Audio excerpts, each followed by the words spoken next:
Dream is to play for Chelsea. It's the club I've loved since I was a little boy. I'm willing to do whatever I can to work as hard as possible just to achieve that. It'll make my family so proud. It'll make me proud of myself. So I'm looking forward to working hard and seeing if I can achieve that. So finally, there is a very, very, very good closure. Also, Conor Gallagher and sense everything that's about Conor Gallagher and everything that's gone. Of course, in the last hours, what we have heard, what we have picked up, and it's a branch friend, Conor Gallagher, has agreed to join Atletico Madrid. In fact, it's a Ushe deal, and then the amount that is involved, it looks as if it's a very, very good deal for both sides. Again, Wadia Bakunti and Amadio was stalling for both parties. One was the fact that Conor Gallagher's salary, if he was going to stay at Chelsea, the reason why he was still holding back in taking the 2-year plus one was the salary that he was earning at Chelsea. Conor wanted more in terms of salary. He wanted more in terms of salary. Of course, taking less than 100,000 in terms of salary, weekly wages was too small. Right? Obviously, Chelsea had said since they came over, said they wanted to have a performance-based wage structure, and that was affecting people like Conor Gallagher wages. Of course, at Chelsea, some of the most experienced, most highly paid players there is James, Raheem Sterling, Romelu Lukaku. Then you come to Benjamin Chilwell. Apart from them, everybody is on a very low wage, and Chelsea believes if the team is able to grow, they're able to perform, then they will increase their salaries for them, they will increase their wages for them. Now, also Conor Gallagher deal, I agree with Atletico Madrid. It looks as if it's a very good deal from the player side. It's a very good deal from the club side as well. And then again, no matter where you stand inside Conor Gallagher in the same way, whether you think that Conor was being forced out by Chelsea, whether you think that Conor Gallagher is a player that's just leaving, again, you saw the video that I showed you at the beginning of this broadcast. That is Conor Gallagher. As a young boy, he has always wanted to play for the club. He has always consistently said for him, he wants to play for Chelsea Football Club. That's what he wants. It's going to make him proud. It's going to make his family proud. It's going to make him happy as a person. I think that he has achieved it last season to the tail end of the season. If you take somebody like Cole Palmer out of the conversation, Conor was by far one of Chelsea's best players. In fact, Chelsea's best midfielder, if you are not counting Cole Palmer as a midfielder, then you count Conor Gallagher as Chelsea's best midfielder last season, getting goals and assists. His technical ability, Ubia at the bonus ball, part of 2 seasons ago. Last season, he improved it very, very well. He improved the technical ability. He was one of the best technical players in the team, bailing out the team when the team needed goals, when the team had to score some good and important goals to push them forward. Conor was there, and regardless of all of these things, he has to go. And I've told you several times, Chelsea were not going to sit there to do the mistake of Abrantia, the mistake that they did with Abrantia Freno, Antonio Rudiger. They made Antonio Rudiger go for nothing to Real Madrid. If they had come in earlier, if they had assessed the situation earlier, Antonio Rudiger would have left Chelsea, but then Chelsea would have gotten a fee on their books, which is important for them. And for Gallagher, it is pure profit. But what happened in the last few hours? Atletico Madrid gave Conor Gallagher up till Sunday morning. Yesterday, they gave him up to Sunday morning. Now, if you follow close call, what really happened with this Conor Gallagher thing, it's going to make you, it's going to intrigue you, and I'm going to walk you through everything that happened with Conor Gallagher and what happened in the last few hours. In fact, Atletico Madrid had signed 2 players, Solot and then Ruben Lenormand. Of course, Lenormand is center back and Solot is a center forward. Now, these are areas that they wanted to improve. If you look at Atletico de Madrid, Alvaro Morata was leaving the club this summer. He's gone to AC Milan. Memphis, the pay his contract is running out. He's also going to leave. They needed a center forward. They went in to get Solot, a very, very good center forward that they felt that was going to help their exploits in their team. When they had all of these conversation, they realized that they need some level of control and dominance at the back in terms of ball playing ability at the back for center backs. And we went to Real Sociedad and got him the boy that is called Ruben Lenormand. Of course, a player that's proven to be very, very important for the Spanish national team in the last few hours. Bono boy in the Spanish national team in the Euros was seen to be very, very good. And they wanted to do a deal for him. And they managed to do a very, very good deal for him. Now, what happened is that when Atletico de Madrid Conor Gallagher, the alternating time to say yes or no to them for them to get a response. They were not happy. Said boy and I said he wasn't enthused in joining the Atletico Madrid project. They wanted the boy to be enthused in joining Atletico Madrid. They've always believed said they have a very good project. And Simeone had spoken to Conor Gallagher. He had tried to convince him. Now Conor catch and say, "Oh man, the time kakra to make up his mind in joining Atletico de Madrid or not." Now, in have given him that time, in speaking to him, Conor was very respectful. And in all of these things, that's why Atletico Madrid said, "Okay, then we want to give you X amount of time. Do get back to us. Let us know if you are going to join us or not." But whilst they had given Conor Gallagher the time, they were speaking to a young Spanish central midfielder, a DM called Javi Guerra. The Atletico Madrid were speaking to. He's a boy that Atletico were really, really looking at before. He's from Valencia, from the Valencia Academy. He grew up into it. They had contacted his camp. They wanted to get him in there. And they were pushing to make sure say Abrante say Conor Yaka no pay them to finalize that deal to get Abrante friend Javi Guerra. And even now that Conor Aka yes, I'm very confident that Atletico Madrid will still sign the boy, will give him back on loan, and then wait for him for the future. And Atletico Madrid reached a verbal agreement with Abrante friend Javi Guerra even before say Conor Gallagher did come into play. Now immediately Conor had a time, spoke to his entourage, assessed the situation because at Chelsea he was going to get a 2 years plus one. But he wasn't going to be assured of playing time. Anytime I could focus a squad player, yeah, that's what it means. He was not assured of playing time. And that means they'll be a better than Chelsea. No Chelsea made for depth Nikki Tomona, Lavia, Chukwuemeka, Enzo, Caicedo, Leslie Gochuku. Yes, some of them are not at the level. They've not proven themselves to the level of Conor Gallagher.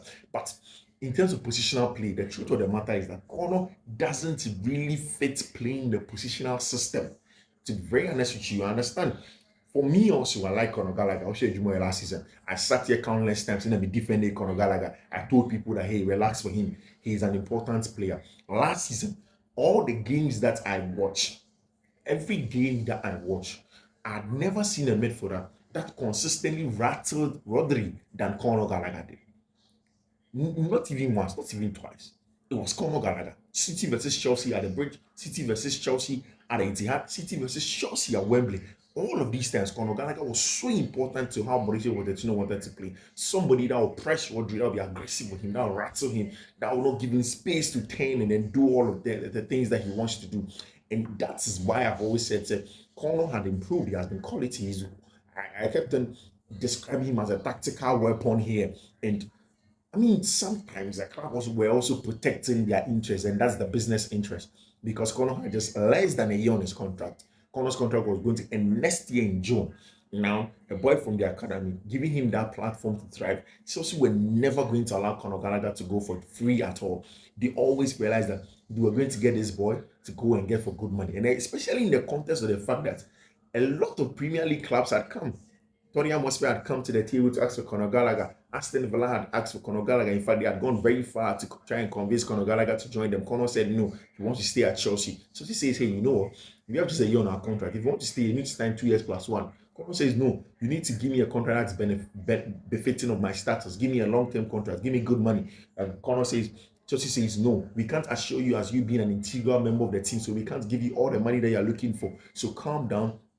We will see what we can do. But you sign the contract, let's see in the next year, then come and fight for your position. If you do that, of course, the extra 1 year will do better for you. Conor says, no, Chelsea says, okay, then if you're not going to do that as well, then you need to take your offers that's coming elsewhere. Let us all cut our losses like gentlemen. And I think that's exactly what's happened with this Conor Gallagher deal, leaving to Chelsea to join Atletico de Madrid. And it means to say, in the last few no months, just this summer, the number of sales that Chelsea have done in terms of player sales, Chelsea have raised close to 140 million pounds, 140 million pounds in player sales alone this summer. How much you've raised for Conor Gallagher, Ian Matson, Lewis Hall, Michael Gordon, and mind you, there are lots more in there that are about to come in terms of the sales at Chelsea.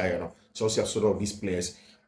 Napoli are still in there waiting for the conversation with Romelu Lukaku, which is a very, very important deal for them. Napoli for Romelu Lukaku. They want to get Lukaku in their books. It's important for Antonio Conte. Yesterday it was said in Italy, right? Italia did report it extensively. Said they want Romelu Lukaku in there. Antonio Conte has no two ways about that. He's specific on that. We are looking at the region around somewhere around 35 million to 40 million for Romelu Lukaku in their team, in there in terms of what he gives them in there. If you look at Conor Gallagher's contract leaving to Atletico de Madrid, Simeone and the Germany now, like I said, it's a 5-year deal to 2029, and he's going to earn as much as £200,000 a week away at Atletico de Madrid. That's such a good deal for Conor. £200,000 a week, including bonus at Atletico de Madrid. Conor consulted Kieran Trippier, like I said in the last conversation. I told you, said Conor will consult Kieran Trippier, and the boys have gone to Atletico de Madrid. As Cesar Azpilicueta is also there, an important player in that regard, and they are going to see say Conor settles in very well.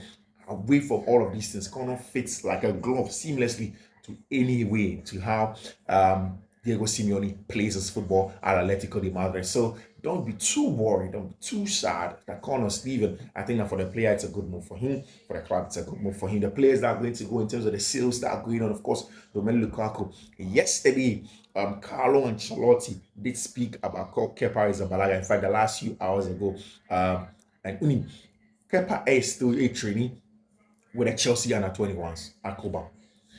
Chelsea are looking for a resolution for Kepa Arrizabalaga. Al Ittihad, the foreign had come, Saudi Pro League fund, they had come to Chelsea to ask for a branch friend Kepa Arrizabalaga. Now, I don't know if Kepa really had a future at Chelsea, but I think that he's part of the players that Chelsea wanted to let go because of the wages, which is very important. What they did was that last season when they took him to Real Madrid, the hope was that okay, fine, maybe with Courtois' injury, he may not fully recover to the level where he wants him to be. If Kepa comes and plays, or he gets a place in the Madrid team. But then there comes also Andre Lunin, who was very, very important for Madrid last season. And in the absence of Kepa Arrizabalaga, he was a go-to goalkeeper, played some good stuff, and Madrid really did succeed last season in winning the Champions League. Kepa Sobekaya, in that unveiling, told everybody that he doesn't dream of returning to Chelsea. He wants to be a Madrid player. But now, last night, Carlo Ancelotti said something that is really like a sucker punch in the face of Kepa Arrizabalaga and everything that he said a year ago. And this is what Carlo Ancelotti said. I said in that position, meaning the goalkeeping position, we are covered. Kepa did really well. We were really happy to have him here, but I don't know what's going to happen this season. We love him. Of course, what Carlo means, but I don't know what's going to happen. And he said, our branch friend Andre Lunin was also getting a lot of offers. Andre Lunin has believes he has come of age. He's an important goalkeeper. He has to be the number one. He has to fight for it. Of course, the clout around Thibaut Courtois makes it difficult for Andre Lunin to be the number one goalkeeper for Real Madrid. But then the young man really do believe he's strong. He believes in his mind, in his ear, said he is the guy that should be the number one goalkeeper at Real Madrid. Now, there were a lot of people that came to ask of Andre Lunin. If these people come back to ask of Andre Lunin and he moves, there is a possibility that Kepa may go to Real Madrid. So yes, he's appreciated by Carlo Ancelotti. Kepa is waiting to see if there's going to be a resolution on the future of Andre Lunin for him to go back to Real Madrid. I don't see that happening. I think that Madrid are going to speak to Andre Lunin for him to be there, to extend his contract, and Chelsea will have to find their way painstakingly. Senebeya, find the baby on their branch friend Andre Kepa Arrizabalaga. Of course, as stands now, he's still training with them. With Chelsea bringing in Philip Jorgensen and still trying to sell Georgi Petrovic, it is not possible. Branch friend Kepa Arrizabalaga is going to get a place in the Chelsea team as it stands now, and is going to go. So by way of sales, all of these guys are possibly going to go. And Carlo Ancelotti did speak to the fact that Chelsea for have to be patient with Enzo Maresca. He's a young manager. On that John Obi Mikel podcast, the Obi-Wan podcast, in there, he spoke to people. He spoke to them, and he was clear. Said he has experience and all of those things, but then you have to have the knowledge, you have to have the confidence to get to the top as a coach. And he believes that Enzo Maresca has that, and he's waiting to see how Enzo Maresca succeeds. I mean, on Wednesdays is a big game, the last one in the summer series for Chelsea, away at Real Madrid in the US of A. After that, in Atlanta, they have to go back to go on to England, and they play one last one against International Milan. Then the season starts the next weekend or so. But it looks as if things are falling in place now for them. Like I've mentioned to you, if you look at the football that Chelsea played against Manchester City, not the best of football, not the best of everything that they did. But then again, you can understand that there is some level of growth in there. You can understand that this team is beginning to understand what the manager is teaching them on the training pitch, and you have to be a little bit patient for them in that regard. There is going to be the Conference League draw. Today, Chelsea are going to know their opponents, their first opponents in the second round of the Conference League. If you don't understand, in the Conference League, if you're from England and you are sick and then you come to join the Conference League, you don't go straight to the group stages. What happens is that there's the first playoff, then the second playoff. You join with the second playoff. So the first playoffs are going to go on. When it happens, then Chelsea are now going to see who they are going to play in terms of the second league playoffs in there. There's a possible travel to Azerbaijan, like I mentioned earlier. There's a possible travel to Ireland in there. And these are all players, teams that are there. I mean, Chelsea are going to know who their opponents are going to be, in the Conference League in there. There's a game between NK Maribor versus FK Vojvodina from Serbia and then Slovenia. Then there's FC Braga from Portugal versus Servette FC from Switzerland. Then FC Spartak Tamva from Slovakia versus Wisla Krakow from Poland. And then there's Paxi FC versus FK Mona from, I think that is from Montenegro or something. Then there's FC St. Patrick Athletic from Ireland, and then FC Sabah from Azerbaijan, and all of these things today in the afternoon, somewhere around 12 p.m. Ghana time, there's going to be that draw. It means that 1 p.m. Nigerian time, 1 p.m. UK time, there's going to be that draw that's going to go on at the UEFA headquarters in there. The games are going to be on the 22nd of August. The first league is going to go on. So you can imagine what's going to happen. 22nd of August, the first one is going to go on in about 2 weeks from now, right after the first game of the English Premier League against Man City. Chelsea's next game is going to be in the Conference League playoff. First one, most likely, is going to be away. And the second leg is going to be at home, which is going to be on the 29th. Second leg is going to go on the UEFA website. If you want to follow it by 12 p.m., 1 p.m., go in there and you get them. And I told you, these are the first leg players that are going to go on. Winners of these ones are possibly going to meet the likes of Chelsea, who play sixth in their league. There's possibly Braga in the conversation. There's St. Patrick's in Ireland. There's FC Sabah in Azerbaijan. There is Vojvodina. There is Maribor FC. There's Servette from Switzerland.